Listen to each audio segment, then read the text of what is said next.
चलते हैं छत्तीसगढ़ की तरफ, लेकिन छत्तीसगढ़ में इसलिए बढ़ रहे हैं क्योंकि कर्नाटक का जिक्र हुआ है। कर्नाटक में डीके शिव कुमार मुख्यमंत्री बन गए हैं।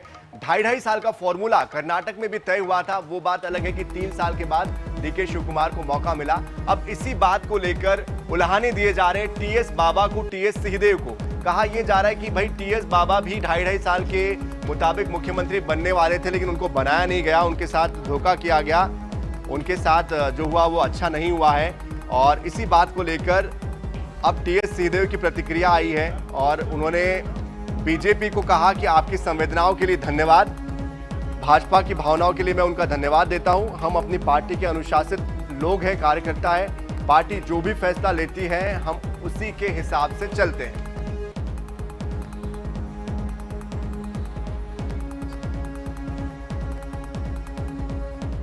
तो देखिए, बारंबार 2.5 साल के फॉर्मूले की बात होती है विपक्ष की तरफ से, और जो जख्म है टीएस बाबा का या छत्तीसगढ़ कांग्रेस का, उसको कुरेदने की जो कोशिश है वो बीजेपी करती है।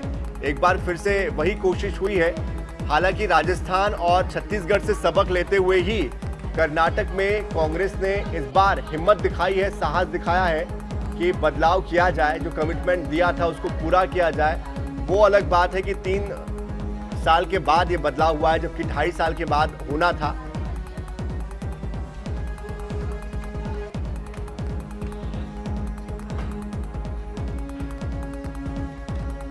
तो टीएस बाबा को लेकर बीजेपी ने ये प्रतिक्रिया दी है कि उनके साथ धोखा हुआ है, गलत हुआ है। और इस बीच हमारे साथ अमित चिमनानी जी जुड़ चुके हैं, भारतीय जनता पार्टी के प्रवक्ता है। अमित जी, एक बार फिर से टीएस सिंहदेव को आप लोगों ने कहा है कि भाई आपके साथ धोखा हुआ है। इतनी संवेदनाएं बार बार क्यों दिखाई जा रही, क्यों उनके जख्मों को कुरेदा जा रहा है? तो देखिए, जो छत्तीसगढ़ की राजनीति इस बात से प्रभावित हुई, इसीलिए ये बात बार बार आती है, क्योंकि ये लोग 5 साल केवल झगड़ते रहे थे। 2.5 साल होने के बाद मीडिया में लगातार ये विषय कि सीएम बदलेगा, फिर टीएस सिंहदेव जी के बयान, भूपेश जी के बयान, दिल्ली जाकर विधायकों का भूपेश बघेल जी के समर्थन में नारे लगाना, फिर ये बात आना कि भूपेश बघेल जी ने दिल्ली पैसे पहुंचाकर अपनी कुर्सी को बचाया। और अब जब कर्नाटक में ये हुआ है तो ये प्रमाणित हुआ कि छत्तीसगढ़ में भी ये था फॉर्मूला, क्योंकि ये कांग्रेस का फॉर्मूला है 2.5 साल का। तो अब टीएस सिंहदेव जी को उस समय कुर्सी क्यों नहीं दी गई, ये फिर से कर्नाटक में सीएम बदले जाने पे चर्चा में विषय आ गया है।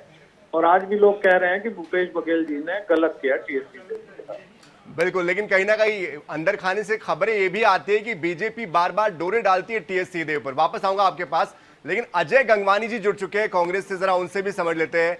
गंगवानी जी, आपने 2.5 साल का फॉर्मूला तो तय कर दिया, लेकिन उसको लागू नहीं करवा पाते हैं। अब इसी बात का फायदा बीजेपी उठाती है, बार बार उन्हीं जख्मों को वो कुरेदती है। फिर से कुरेदा है, फिर से टीएस बाबा के प्रति संवेदनाएं व्यक्त की है और कह रहे हैं कि भाई टीएस बाबा के साथ गलत हुआ है। क्या कहेंगे आप? सनी जी, मैं पूछना चाहता हूँ मेरे भाजपा के प्रवक्ता मित्र से, बेगानी शादी में अब्दुल्ला क्यों दीवाना हो रहा है? आज कोई व्यक्ति यहाँ मुख्यमंत्री होगा कि दिल्ली के स्तर पर उसको महती जिम्मेदारी मिलेगी, ये निर्णय कहीं ना कहीं केंद्रीय नेतृत्व तय करता है। कौन खिलाड़ी रणजी ट्रॉफी खेलेगा, कौन राष्ट्रीय स्तर पर नेतृत्व करेगा, कौन वर्ल्ड कप में टीम का नेतृत्व करेगा, ये निर्णय पूरी तरह से केंद्रीय नेतृत्व की बात है। लगातार भारतीय जनता पार्टी हमारे 5 सालों में ये झूठे भाव फैलाने का प्रयास करती रही। ये तो भारतीय जनता पार्टी के श्रेष्ठ, आपको एक मैं को उदाहरण दे दूं। जब भारतीय जनता पार्टी ने उत्तर प्रदेश में 1997 में मायावती का 6 महीने का फॉर्मूला तय किया, पहले 21 मार्च 97 को मायावती जी बने, उसके बाद कल्याण सिंह को मुख्यमंत्री बनाया। अजय जी, आप बहुत पीछे चले गए, वर्तमान में रहिए ना। आज कर्नाटक में जो हुआ उस पर ये बात निकली है, कर्नाटक में भी आपने 6 महीने देर कर दी।